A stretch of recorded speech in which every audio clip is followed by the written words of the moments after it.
नमस्कार। मीन लग्न Pisces ascendant वालों के लिए अगस्त 2025 का महीना कैसा रहेगा?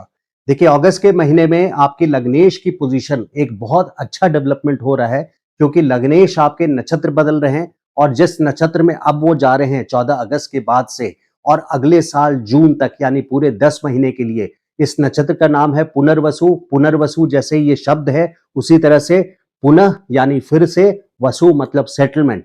फिर से सेटलमेंट यानी दोबारा अपॉर्चुनिटीज आपके लाइफ में लेकर के आएंगे पुनर्वसु नक्षत्र।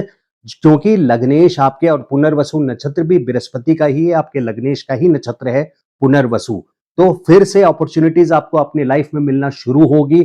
और यहाँ पे इसकी इंपॉर्टेंस आपके लिए विशेष करके बहुत ज्यादा इसलिए हो जाती है क्योंकि बृहस्पति आपके लग्नेश हैं और लग्नेश पूरे कुंडली का, आपके पूरे लाइफ का, आपके पूरे जीवन का कर्ता धर्ता है, चालक है। तो उसकी इंटरनल हेल्थ अगर अच्छी रहती है, अच्छे नक्षत्र से गोचर होता है गुरु का, बृहस्पति का, तो आप लोगों का सीधा सीधा असर आपके जीवन पे उसका डायरेक्ट मिलता है। तो अगर अगस्त की बात करें, देखिए अगस्त महीने का ये वीडियो है, तो मैं अगस्त महीने मंथ पे विशेष करके फिर से आता हूँ डेट्स पे। तो 1 अगस्त से 14 अगस्त तक आपको बैकफुट पे रहना चाहिए, संभल करके रहना चाहिए। उसके कई रीजंस हैं, उसको मैं वीडियो में डिटेल में डिस्क्राइब करता हूँ। पहला रीजन और सबसे बड़ा रीजन है कि लग्न में यानी पहले घर में जो है आपके शनि हैं। शनि यहाँ पे दशम दृष्टि से 10th हाउस को देख रहे हैं। मंगल आपके सप्तम घर में है और मंगल भी चौथी दृष्टि से दशम घर को देख रहे हैं। तो सबसे पहली बात ये आ जाती है कि शनि और मंगल का ऑपोजिशन जैसे पिछले मंथ में 6 जून 7 जून से लेके 28 जुलाई तक आपकी कुंडली में षडाष्टक बना था, पिछले महीने में 7 जून से 28 जुलाई तक। अब 28 जुलाई से लेकर के 13 सितंबर तक, 28 जुलाई से 13 सितंबर तक शनि और मंगल का अपोजिशन है। लेकिन इसका जो नेगेटिव इम्पैक्ट है वो आपके कुंडली पे 12 अगस्त तक इसकी तीव्रता ज्यादा रहेगी। उसकी वजह यह है कि शनि 7 डिग्री पे हैं और मंगल भी 12 अगस्त तक 7 डिग्री क्रॉस कर चुके होंगे। तो जब एक बार वो 7 डिग्री क्रॉस कर जाएंगे तो शनि मंगल की डायरेक्ट डिग्री वाइज ऑपोजिशन वहां समाप्त हो जाएगी, जहां आपके लड़ाई झगड़े की पोजीशन जो बन रही है, क्योंकि लग्न पे ही मंगल की दृष्टि है और लग्न में शनि है, तो यहाँ एक लड़ाई झगड़े की पोजीशन बन जा रही है। आपका ये स्पाउस का भी घर है, बिजनेस पार्टनर का भी घर है। और चूंकि तो बिजनेस पार्टनर और स्पाउस से भी लड़ाई हो सकती है, और चूंकि मंगल की दृष्टि सीधे लग्न पे पड़ रही है, यानी पूरे जीवन, पूरा ओवरऑल के सारे डिपार्टमेंट, आपके जीवन के पूरे डिपार्टमेंट, सारे क्षेत्र, यहाँ पे अपोजिशन, एक विरोध जैसी सिचुएशन बन रही है। तो यहाँ सीक्रेट ऑब्स्टेकल्स, ऐसी परेशानियां जिसको आप देख ना पाए, क्योंकि यहाँ शनि मंगल का ऑपोजिशन की तीव्रता 12 अगस्त तक विशेष करके है। और दूसरा पॉइंट ये है कि आपके लग्नेश जो है बृहस्पति, आपके बृहस्पति जो लग्नेश हैं वो आर्द्रा नक्षत्र में है 14 अगस्त तक। 14 अगस्त तक बृहस्पति आर्द्रा नक्षत्र में है, आर्द्रा राहु के नक्षत्र है और इन दोनों का वैर है, सीधा सीधा वैर है। डिटेल्स में मैं नहीं जाऊंगा इस वक्त, लेकिन आंधी तूफान का नक्षत्र है, रुद्र का रूप है। तो 14 अगस्त तक यहाँ बृहस्पति आपके, 12 अगस्त तक शनि मंगल का ऑपोजिशन, 14 अगस्त तक आपके लग्नेश का, 12 अगस्त तक आपके लग्न और सप्तम हाउस यानी आपके पूरे जीवन पे, और 14 अगस्त पे लग्नेश जो पूरे कुंडली को चलाते हैं, 14 अगस्त तक लग्नेश का आर्द्रा नक्षत्र में होना। तो 14 अगस्त तक आप लोगों को टोटली बैकफुट पे रहना चाहिए। बहुत लड़ाई झगड़े वाली सिचुएशन बन रही है। पहला एरिया ऑफ लड़ाई झगड़ा वो ये हो सकता है कि आपके पूरे जीवन में ये चीज कहीं भी हो सकती है। दूसरा, क्योंकि 4 ग्रह आपके दशम स्थान को, जो कि हाउस ऑफ प्रोफेशन होता है, जॉब हो या बिजनेस हो, व्यापार में हो या नौकरी में हो, तो 4 ग्रह यानी शनि की 10वीं दृष्टि आपके दशम स्थान पे और मंगल की चौथी दृष्टि आपके दशम स्थान पे, यहाँ भी अपोजिशन की सिचुएशन बना रहे हैं। तो आपके प्रोफेशन फ्रंट पे आपको बहुत केयरफुल रहना चाहिए। वहीं 14 अगस्त तक बृहस्पति जो कि आर्द्रा नक्षत्र में है, उनके आर्द्रा नक्षत्र वाली दृष्टि यहाँ पड़ रही है दशम स्थान पे। और 1 अगस्त से लेकर के 12 अगस्त तक शुक्र भी आर्द्रा नक्षत्र में है, तो शुक्र की दृष्टि भी। तो यहाँ शनि मंगल शुक्र और बृहस्पति, इन 4 ग्रहों का मेलेफिक एस्पेक्ट यानी बुरी दृष्टि पड़ रही है दशम स्थान पे, जो कि आपका कर्म क्षेत्र है। तो 14 अगस्त तक विशेष करके आपको सावधानी बरतनी चाहिए अपने कर्म क्षेत्र पे या ओवरऑल लाइफ पे, पूरी तरह से आपको 14 अगस्त पे। लेकिन एक बार ये 14 अगस्त आपका निकल जाता है डेट, उसके बाद जो रिमेनिंग मंथ्स है, तो रिमेनिंग मंथ्स यानी सिर्फ 14 अगस्त की बात नहीं कर रहा हूं। लग्नेश जैसे मैंने बताया कि अगले साल जून तक पुनर्वसु नक्षत्र में ही रहेंगे, आपको दोबारा से अपॉर्चुनिटीज देंगे। और लग्नेश का एक गुड हेल्थ में रहना यानी अच्छे नक्षत्र से गोचर एक बहुत बड़ा आशीर्वाद होता है, क्योंकि बृहस्पति एक ऐसा ग्रह है पूरी कुंडली में जो हर चीज को आपको हील करता है। और पुनर्वसु यहाँ पे मटेरियल गेन यानी भौतिक सुख, चौथा घर सुख स्थान भी है। शुक्र भी शुक्र भी 12 अगस्त से 21 अगस्त तक शुक्र भी आ जाएंगे पुनर्वसु नक्षत्र में। तो ये सुख स्थान है जहां पे बृहस्पति है। तो बृहस्पति सुख आपको तभी दे पाएंगे जब आर्द्रा जैसे नक्षत्र से निकल जाएंगे 14 अगस्त से, तब फिर इनका सुख देने का रोल शुरू हो जाता है। और दशम स्थान में कामयाबी यानी आपके बिजनेस या जॉब में कामयाबी मिलने शुरू हो जाती है। तो हैप्पीनेस एट होम, देखिए 12-14 अगस्त के बाद से लेकर के जो घर में एक प्रेशर, घर में और कर्म क्षेत्र में दोनों जगह पे, क्योंकि यहाँ पे बृहस्पति चौथे घर में है जो कि घर है, आपका मन है, आपका रेजिडेंस है, प्लस आपके वर्क प्लेस ऑफिस हो या बिजनेस व्यापार का जो भी क्षेत्र है आपका, वहां पे दोनों जगहों पे अभी डिस्टर्बेंसेस 14 अगस्त तक ज्यादा हैं। 14 अगस्त के बाद से धीरे धीरे आपकी बृहस्पति की जैसे ट्रैवल होती चली जाएगी पुनर्वसु नक्षत्र में, तो वहां पे सुख और प्रॉस्पेरिटी समृद्धि यानी आपको मिलनी शुरू हो जाएगी।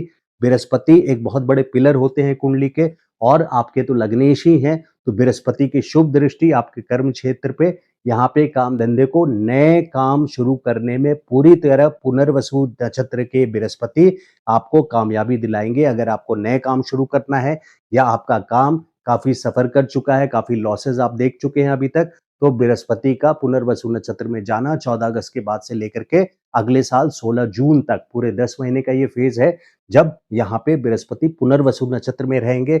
और 18 अक्टूबर के बाद ये 49 दिन के लिए, जब 18 अक्टूबर से 5 दिसंबर तक जब ये आपके पंचम स्थान में भी जाएंगे, तो वो पोजीशन भी बहुत अच्छी है, क्योंकि पंचम स्थान अपने आप में बहुत शुभ घर कुंडली का माना जाता है। तो ये आपके देखिए जो लोग मैरिड हैं उनको खास करके 14 अगस्त तक सिर्फ मैरिज के लिए, जैसे मैंने बताया, सिर्फ मैरिज की बात नहीं है, स्पाउस के साथ, पति या पत्नी के साथ लड़ाई की बात नहीं है, क्योंकि मंगल का की दृष्टि लग्न पे पड़ रही है, तो हर एक क्षेत्र में ये सिचुएशन हो सकती है। और प्रोफेशन फ्रंट पे 4-4 ग्रहों का देखना एक प्रेशर कुकर वाली सिचुएशन आपकी होगी खास करके 14 अगस्त तक। लेकिन 14 अगस्त के बाद से जनरली आपकी पोजीशन काम धंधे में री अपॉर्चुनिटी मिलना, नए जॉब चांसेस मिलने, ये सब आपके शुरू हो जाएंगे और आप अपने बिजनेस क्षेत्र में प्रॉफिटेबिलिटी बुक करना शुरू कर देंगे। अगर गवर्नमेंट से रिलेटेड कोई काम है, अब मैं सिर्फ गवर्नमेंट से रिलेटेड कोई काम हो या आपको डायरेक्टली इस मंथ की बात कर रहा हूं, अगर डायरेक्टली अपने बॉस से, सीनियर से, अथॉरिटी से, किसी भी डिपार्टमेंट से यानी सरकारी डिपार्टमेंट से, किसी भी सरकारी डिपार्टमेंट से आपको काम हो, गवर्नमेंट डिपार्टमेंट से, तो try to finish it off by 10th ऑफ अगस्त। 10 अगस्त तक आप अपने गवर्नमेंट से रिलेटेड कोई काम हो, आपके मैनेजमेंट, चाहे आप प्राइवेट जॉब में हो और आपको अपनी मैनेजमेंट से कोई अपील डालनी हो, मैनेजमेंट से कोई काम हो, तो आप उसको 10 अगस्त तक कर लें। उसकी वजह ये है, 3 दिन पहले मैंने पकड़ा है, क्योंकि 13 अगस्त से 20 अगस्त तक सूर्य यहाँ पे जल तत्व, अग्नि तत्व यानी कर्क राशि और सिंह राशि के बीचों बीच गंडांत जो पड़ता है उसमें रहेंगे। तो ये इंटेंसिटी, ये बहुत इंटेंस डिग्रीज हैं ज्योतिष शास्त्र में, कुंडली में, जहाँ पे गंडांत पड़ते हैं वहाँ बहुत कॉम्प्लिकेटेड ग्रह रिजल्ट्स देते हैं। रिजल्ट्स जो होते हैं ग्रहों के, ये बहुत कॉम्प्लिकेटेड हो जाते हैं। तो 13 से 20 अगस्त, या यो बोले बेटर पोजीशन है कि 10 से 20 अगस्त तक गवर्नमेंट से रिलेटेड कोई काम ना करें। मैनेजमेंट से अनड्यू फेवर लेने के लिए आप जाएंगे तो वहां इंसल्टिंग पोजीशन हो जाएगी और आप गलत साबित हो जाएंगे, क्योंकि सूर्य यहाँ पे गंडांत पे रहेंगे।